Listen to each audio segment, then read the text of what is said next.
All right, in about 2 hours now, people across the world will practice what to do in the case of an earthquake during Great Shakeout earthquake drills. Let's check in with Tim Joyce. That's right. 1017 on 1017. We're joined with Brian Turbush here. He's with the Washington Department of Emergency Management. So why do we only do this once a year? Seems like we could maybe use the practice. We don't get earthquakes all that often here in Western Washington. You are welcome to do the Great Shakeout in your drill as many times as you would like. This is just if there's one time that you want to think about earthquakes per year, do it today. Do it for the Great Shakeout. Now, a lot of schools involved with this. Can anyone get involved? Anyone can get involved, and we encourage you, if 1017 is not a convenient time for you, just do it another time, but get under your desk for a minute. Think about what you said you would be in traffic earlier. You might be in traffic, yeah, you never know. Think about what you're doing at 1017 today, and how you would protect yourself if an earthquake suddenly. And if you're inside, do you go outside? If you're outside, do you stay where you are? What's the best place to be? So drop, cover, and hold on is about staying where you are, realizing that running during an earthquake is how most people get injured because you expose yourself to a lot more hazards, falling things. You want to get under something sturdy, you want to be stable so the ground shaking doesn't knock you over because you don't want to get injured. Right, and of course you got to have an earthquake kit. Can that be the same as sort of a winter preparation kit as well? So if you're prepared for an earthquake, we encourage people to be 2 weeks ready at the state.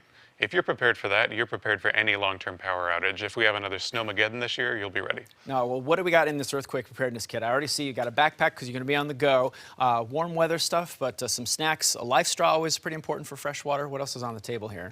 Yeah, so I kind of prepared this as a bit of a go kit. You should have something at home, things to store for your 2 weeks. You're not going to have 1 gallon of water per person per day, so 14 gallons is not going to fit in that backpack. But if you have to run in a hurry, say you're in a tsunami zone, because we have a tsunami hazard here in Washington as well, after that shaking stops, you drop, cover, and hold on. You're going to want to run to high ground. You want a backpack, something you can carry pretty quickly. And important to have shoes as well, because you never know what kind of debris you're going to have to walk over or through, or A lot of injured feet from broken glass after an earthquake. So have those ready to go, and some basic stuff. I mean, in the Pacific Northwest, we have water everywhere. Right. You want a little bit with you, maybe a full water bottle ready to go, but some sort of filtration. You know, we have these life straws. There's water purification tablets, that's one example, and then other types of water filtration. Right. And what's inside this? Because this was a pretty fascinating idea for something to have. So this obviously would float, but you screw the top on. What goes inside this particular shakeout key holder?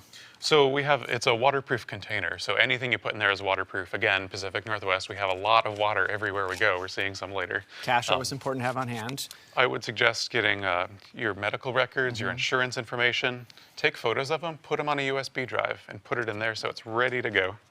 And it's waterproof. And it goes in your go kit, so no matter what, you're ready and on the move. So 1017 this morning, and remind folks, what are they supposed to do when it happens? Drop, cover, and hold on. Always a great idea, because you never know when the big one's going to hit here in the Pacific Northwest. Brian, thanks so much for joining us this morning, and happy Shakeout.